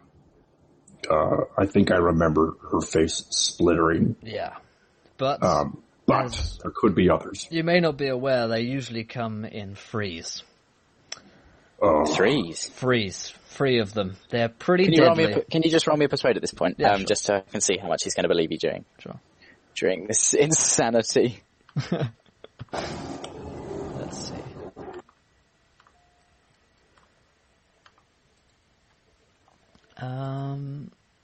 Go on, skills. I believe I have a +7, but I don't... Oh, by the way, Ishtrak, you can mark advantage. Not advantage, inspiration for me. I think I already have inspiration for What it. is it? I rolled a 16. Cool. That's good because my roll 20s. I'm just refreshing it. Same. Continue. I say, and for that reason, and thank you, username, for following. Welcome to the adventure, my friend. Welcome, buddy. And yeah, I say they come in threes, and for that reason, the caravan is in real danger. Personally, I don't know if me and Ishtuak alone are able to deal with this, but if we are, I feel like some kind of danger pay is in order here. Well, I mean, certainly I can speak to management when we get back to go back to Therath. They should be able to send something over for you. Very good. Now, you best get on your way. Cool. And during this time he's been cleaning his teeth with this leaf. He's been getting all his gear together. They're all good. One man looks like Ishtrak. You see one guy who cannot find his cloak anywhere, and he looks really cold. He seems quite sad about this. It's actually Geralt, the half elf. He walks up and goes, I have it here. and he gives it over. But he goes, Do you know of anywhere I could actually find a robe for me? Okay, so where's yours gone? I think a tree lady took it last night when I was on watch. Yes. I say Galgatorix, that's He without looking away from you, he just picks up a cloak off the cart behind him, hands it to you, and then backs away slowly. Thank you. Just thanks. Cool. Do you guys continue on your way then, or is there anything else you want to do? What? I get my way. I'm happy to get out of this place. Excellent. So you guys trundling on. Let's have a look at the world map. my map isn't working. My roll 20 is struggling. Yeah, mine too. Yeah, it's really struggling hard. So yeah, you guys continue on your way during the day. I'm just going to roll a test dice. It'll work. It's my not roll 20 looking... is also similarly jibbing out a little bit. Okay, just going to get to the emergency backup real life dice. I'll go grab mine. Be right back. We'll keep refreshing roll 20. Hopefully it My will. dice were working fine a moment ago, so. Yeah, it's literally all of a sudden just gone down for me. It's most likely roll 20 is just having a bit of a moment, but may as well have the dice ready just in case. So yeah, the day kind of passes in general travelling fashion. I assume Finbar, do you play some music? Yeah, I play yeah. Play a ditty. How does that go? Ba-da-dee-da-bo-da, da-bo-dee-da-bo-da. So listen up. None of that. Cool, yeah. My dice rolls aren't working. Nor do I have anyone's character sheet. This is fantastic. Thank you, base roll 20. I'm just going to open a new secondary. If that works for yeah. But yeah. So you guys are on your adventures, and the day kind of passes fairly uneventfully. Nothing much happens. Do any of you want to do anything while you're traveling during the day? I'm just writing down some Galgatorix-based stories I could spout at any moment to someone. Without warning. Without warning, or request. Or with warning. Ishtuak thinks over. He's kind of like haunted by the night he had, so he just can't stop thinking about what he felt and the emotions that he felt and then was tricked and betrayed by. He's never felt anything close to love, so he's definitely kind of a little in shock about just this betrayal. Yeah. I noticed Ishtuak is feeling down. I say, what ails you, my friend? I just can't stop thinking about that Galgatorix. Galgatorix, yeah. Yes. Thank you. That Galgatorix, I mean, it was just so beautiful. It was like my heart was beating really fast, but I was floating on air, and then it just seemed like a dream ever since I started looking at her. I put a long arm over Ishtuak's shoulder, kind of brotherly arm over the shoulder and say, tell me, Ishtuak, have you known women before? I know of women, but their presence and their company is frowned upon at Silverleaf Monastery, so I've never actually engaged in such things. I look in shock. But I thought I was well trained to ward off their curses and magic, is what they would call it back in the monastery. But a woman's magic is Roll 20 is working again. Cool. Awesome. A woman's magic is something a man cannot be prepared for, my friend. So I've noticed. Only gleaned through decades of experience, such as myself, can you hope to deal with them. Is this how you felt about Cassie? More or less. So flippant. She was so... just the way she moved, and... Cassie, when she was carrying all my things, with the hunchback. Yeah, her too, yeah. Oh, what a figure. I'm not talking about Cassie, I meant the... Oh. But I mean, it took me to, like, this parade ground, or this tournament tent, or... He's obviously butchering what they're called. It was like a feast. Yeah. It's like a feasting pavilion. There was like food, and she was feeding me, and then I what was she turned feeding and you? Exotic fruits. I'm like writing this down. Strawberries. Strawberry. Ooh. Nice. And then all of a sudden I blinked, and then her gaping maw I was staring at hundreds of teeth as she was about to bite my head, it seemed. And then she slapped me and woke me up, and I realized I was in trouble. I believe you might have experienced something in small known as marriage.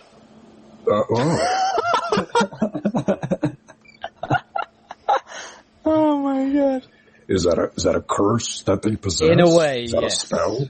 Very much a curse. In my experiences, dabbled in these curses a few times, and inevitably they end up with them bearing their gaping maw at me and slapping me.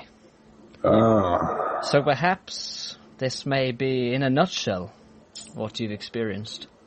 So I am now married to the Galgatrox? In a way, yes. Oh my. Alright, well then I guess But don't worry, I know some very good divorce lawyers, worked with her in the past several times, and Yes. I've always come out on top. Is it expensive? Very. Alright, well I guess I better start saving. I pat him on the shoulder as we continue our journey. Yeah, both of you, if you don't have inspiration already, you're going to have inspiration for that. That's beautiful. Cool, yeah. So the day kind of passes uneventfully. Other than that, the usual camp stuff proceeds in the evening. Any campfire shenanigans, or should we go straight to watch? No. I think it's probably better than that. I'm happy straight to watch. Cool. Who's going to take first? Dibs on second. I look at him and think, very well. And I take Cool. first watch. If you need anything, I'll be right here. And I curl up next to the fire. Yeah, you can mark yourself to full HP now.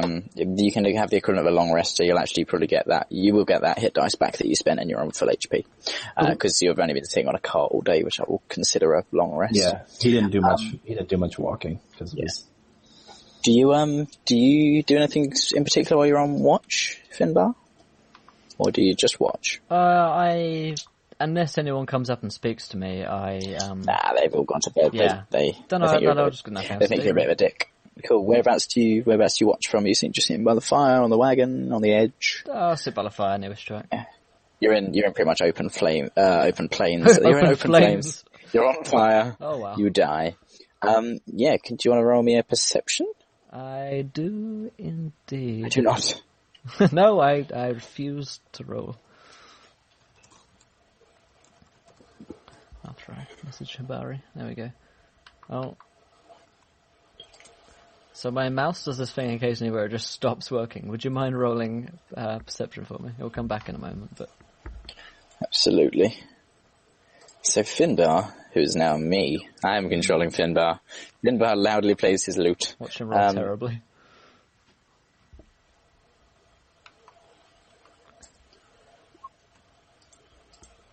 We've got a 20. That'll do. I see all. You see it, the moon's out quite bright tonight. And you look out into, the open plains. Everything looks perfectly normal, but except for when you look kind of to the northeast. Mm-hmm. And you could have sworn just at one point you saw fireflies, which is really weird because as far as you're aware, fireflies only come out in hot climates. But aside from that, you don't see anything else. Which direction was that in, sorry? Northeast. Like east-northeast. Okay. I don't go over because I think that might be a bad idea. It's like a long way away. Yeah, okay. Like at least a couple of kilometers. But it's like literally open plains, bright moonlight. It's quite bright because obviously snow reflecting light. You've got a decent length of view. Okay. Well, I make sure that I stay on watch and don't take too much notice of that, and I note down that happens. And it's to the northeast. Yeah, then I assume you wake up Ishtrak for his watch. Yep. Cool. Ishtrak, your watch. Alright. So we have a Your perception. move, Padre. Perception.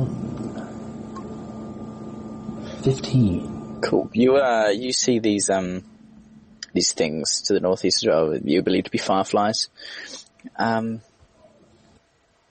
Ishtuak knows better to go look at them. You only see them actually flittingly, and then they kind of disappear. Okay. He can't stop thinking about them. They kind of haunt him because he's like, oh no, it's happening again. But he doesn't act upon it. Cool. He tries his best to stare into the fire and ignore that part of the night. Excellent. Cool. So next day comes. Anything special going to happen during that day?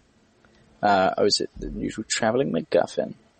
I ask if we're getting paid. I ask Gwen, are we getting paid day by day now, or will you pay me when we get there? You'll get paid at the end. I think if you die, then perhaps I should have the money now. If I die, then it's not really. Well, it's not particularly my problem. No, I guess I could loot your corpse. Very true. If you must. Yeah.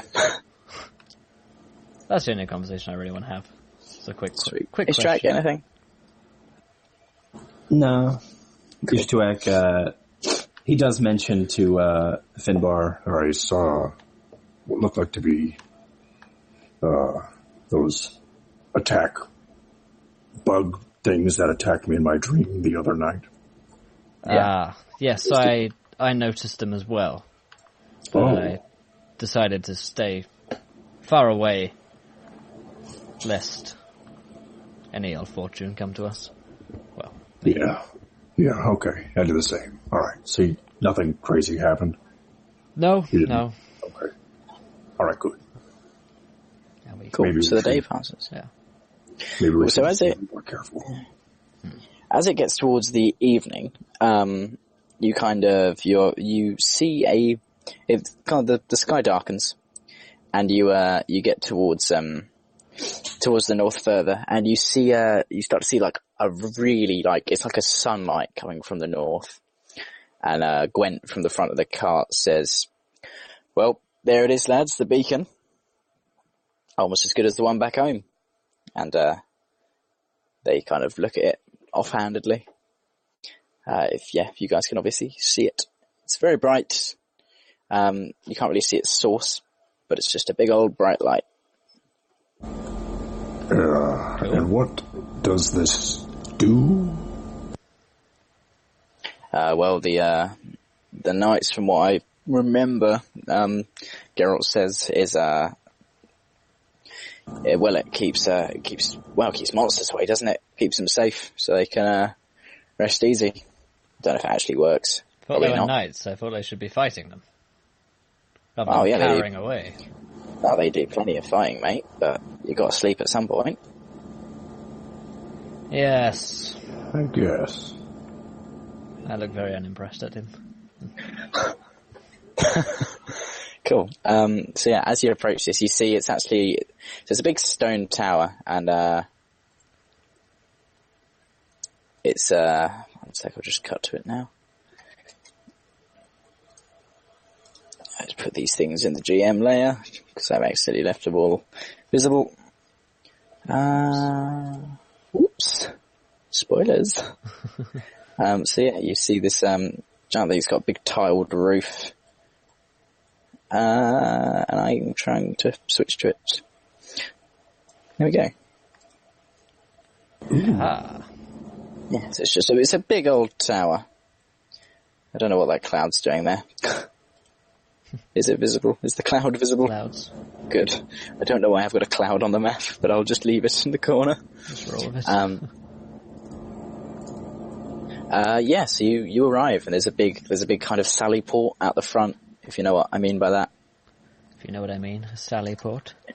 Wow. So it's the medieval version of an airlock.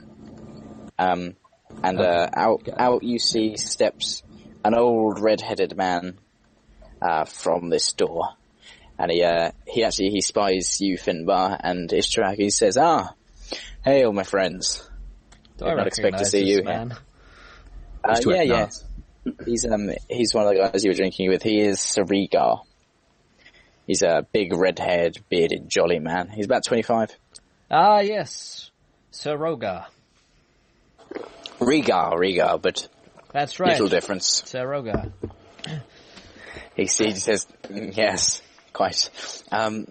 Did not realize you would be accompanying our caravan.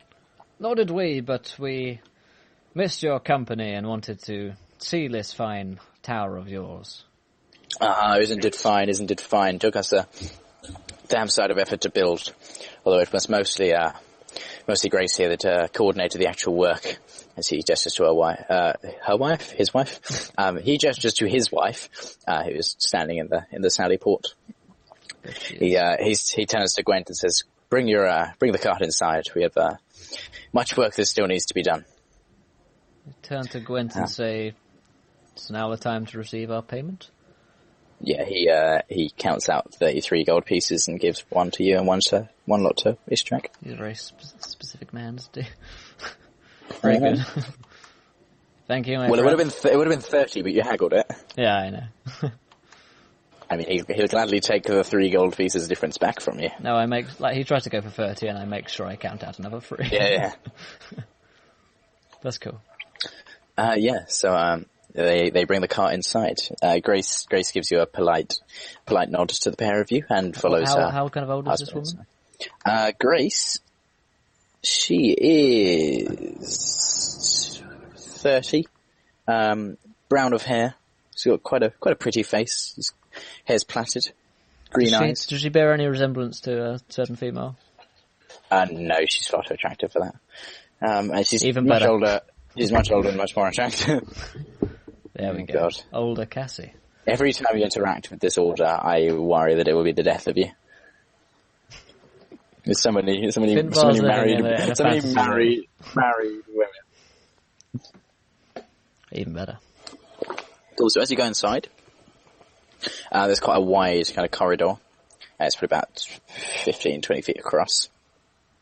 And there's kind of like a warehousey, the medieval equivalent of a warehouse, and the guys start unloading their equipment. And so you actually see Sir Leopold in there, your best and oldest friend, and you see his wife, Annabelle, the elf. I stroll up to them and say, hello again, my friends. Sir Leopold says, yes, Finbar, good to see you. Slain any more Galgatrons lately?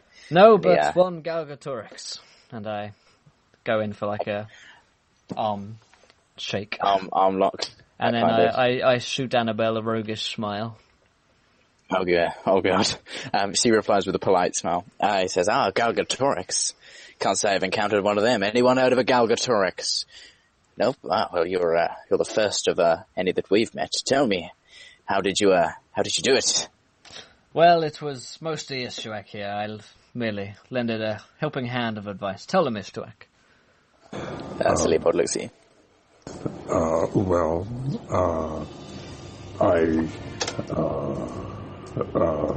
Out with it, my good man. Sorry. He kind of looks towards a little uncomfortable and kind of looking for some help from Finbar. Thank you for following, Michael Caine. And Finbar... Michael Caine. Welcome. Thank you for your follow. Very nice. As I realise you're struggling, I say, well, it was a fair trial of combat. He interrupts. She dragged me into her habitat, and yes, she tried to. Very wise of her to get you on the home ground. Go on. Yeah. So get to the part where she disrobed you. Oh yeah, she disrobed me. That happened, and then she tried to feed me. A test of honor. She fed me exotic fruits, and then she tried to bite off my head, and then I beat her face in with my knuckles, and then I breathed lightning at them and proceeded to run back. She is now a splintered mess, and I'm alive. Splintered, you say? You splintered bone? If it was bone, it looked a lot like wood. So I'm a little confused at what it would have been. Very strange. Annabelle, see that it's added to the